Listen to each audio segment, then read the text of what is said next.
Dr. Dennis Bielfeldt, President of the Institute of Lutheran Theology. We're going to talk a bit today about late Middle Platonism. And I have two lectures actually on late Middle Platonism, probably two more than some of you want. But anyway, here they are. Who were these late Middle Platonists? Well, it seems like the origins lie somewhere in Alexandria. There's a guy by the name of Plutarch, Gaius, Calvinus, Tarus, Albinus, Apuleius, Madura, Atticus, and Galen, the great medicine doctor. What were the methods of Middle Platonism? Well, they understood themselves to be followers of Plato and his school. They wanted to transmit the Platonism of the Academy. Okay, they rejected the skeptical interpretations, as the skeptics of the New Academy were doing of Plato, and they wanted to return to the authentic Plato. Let Plato be Plato, was their cry. They basically worked with the following 5 texts: the Phaedo, the Republic, the Phaedrus, the Symposium, and the Timaeus. See, we say these words differently in English than we would in Greek, and I just said Phaedo the way we would pronounce it in English, and then I come across and I say Timaeus, more like we would do in Greek. Well, anyway, sometimes we say the Timaeus. Plato must be understood on the basis of Plato. And of course, these guys tended to think that Plato was a student of Pythagoras, and that the Stoics, the Stoa, and Aristotle learned from Plato. So we're going to find a lot of Pythagorean influence in the Middle Platonism here. There are 3 principles. The one, where we heard that before, forms and matter. So it's kind of like how we arrange these, right? We've had the one all the time. Well, we might call that God. That would be the transcendent God, right? And then we have forms and matter. Plato's demiurge becomes a transcendent mind, nous, indirectly inciting the rational part of the world soul into action. So now we have God, and then the one, if you will, God. We have forms here. Then we have the demiurge, which is now nous. This is just general nous, right? And a nous is now taking the forms and the one, pressing it upon the world. And the world's just not dead. There's a soul of the world. And because there's a soul of the world, there's parts of that soul too. So it's the rational part of the world soul here that gets the experience of the nous in impressing and inciting to action according to the forms. The forms are real transcendent entities. This is an ontological affirmation. They have ontological status. They're not merely epistemological. And of course, the degree to which other thinkers thought they were merely epistemological would be more of a matter of emphasis. They're really pushing the fact that these are transcendent entities. By the way, I'm going here with the work of Arunia again, who, in his nice book, collected some of the characteristic doctrines of Middle Platonism. Forms are located within the nous. Oh, now. See? Now we can get those forms out of there. Get them in the nous. They are thoughts of God. Whoa. See what's happening here, everyone? I got some things on the board, and, I had separation between them, and now all of a sudden, and this is characteristic of Platonism, or this kind of Platonism, Middle Platonism, all of a sudden, all of this stuff sort of blurs together. Forms are located within the nous. They are thoughts of God. Creation happens when God looks to his thoughts as a cosmic paradigm. Now, is all this clear to the most casual viewer of this lecture? No, I would guess it's not all clear. So, the idea would be that there's one, right? And the one is undifferentiated. It's a little bit like the transcendental ego, right? Think of your eye. Your eye has no marks. Check out your eye. It's a lot like my eye, right? What are the marks of your eye in my eye? But the eye has thoughts over here.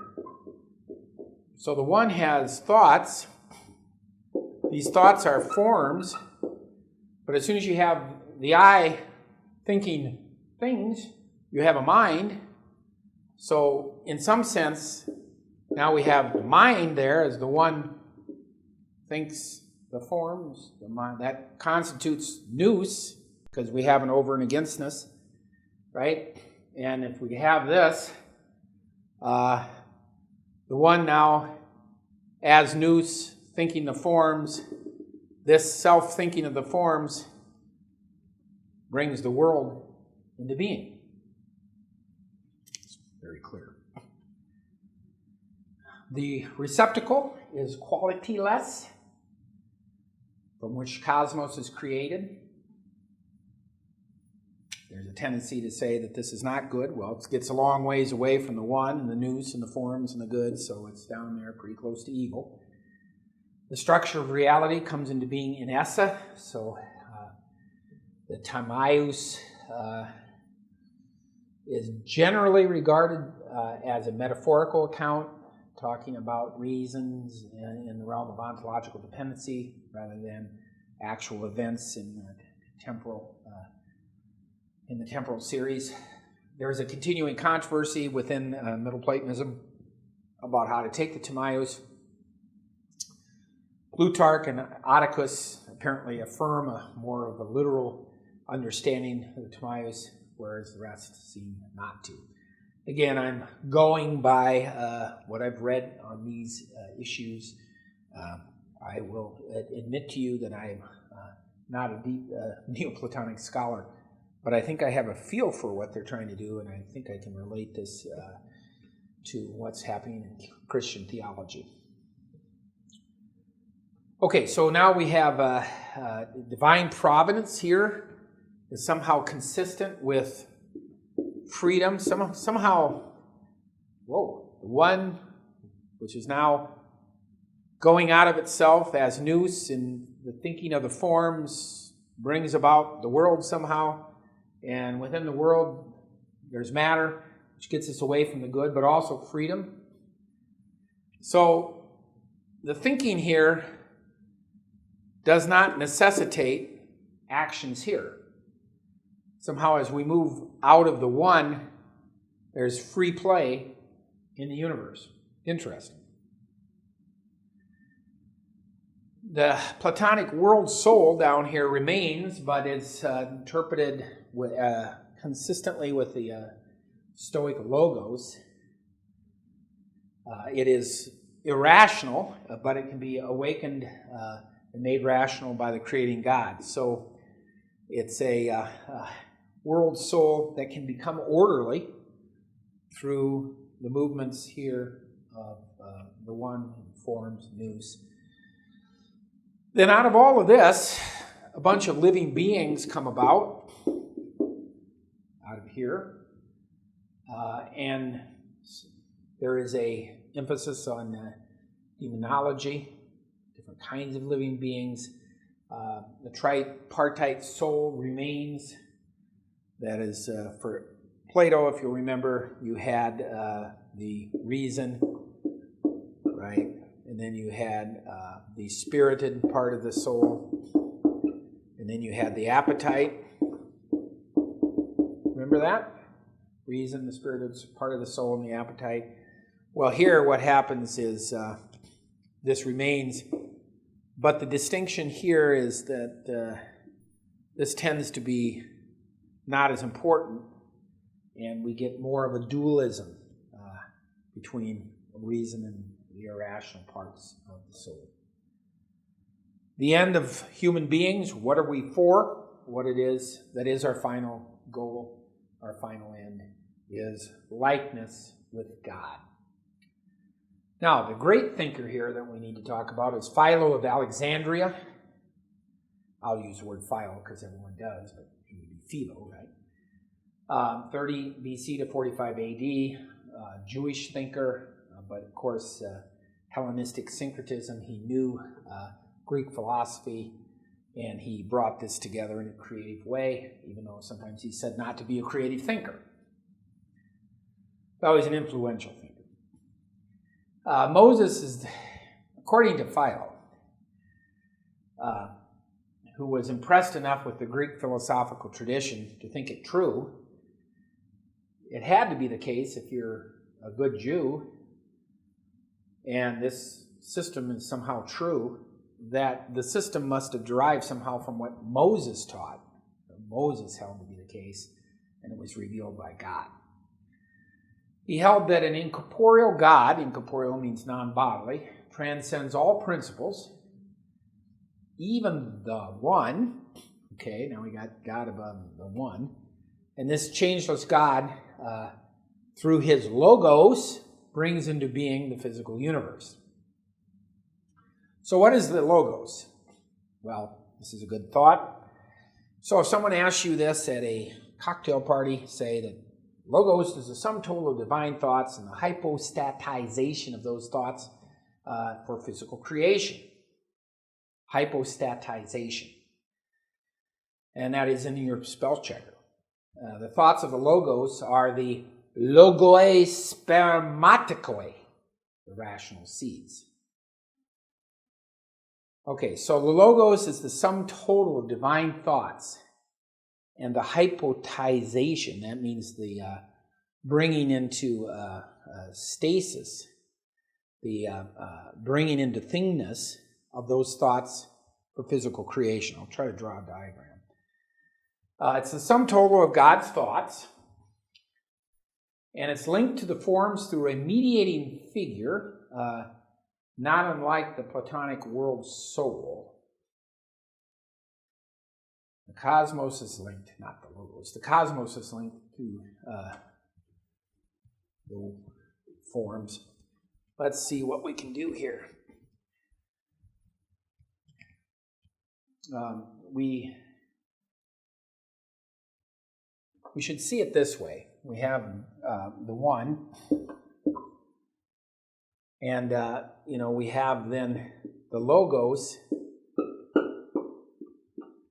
which are the thoughts of the one, and then these, in the thinking of the thoughts of the one, this creates the order, and it empties, if you will, into the cosmos. So it's like through the logos, the forms become flesh.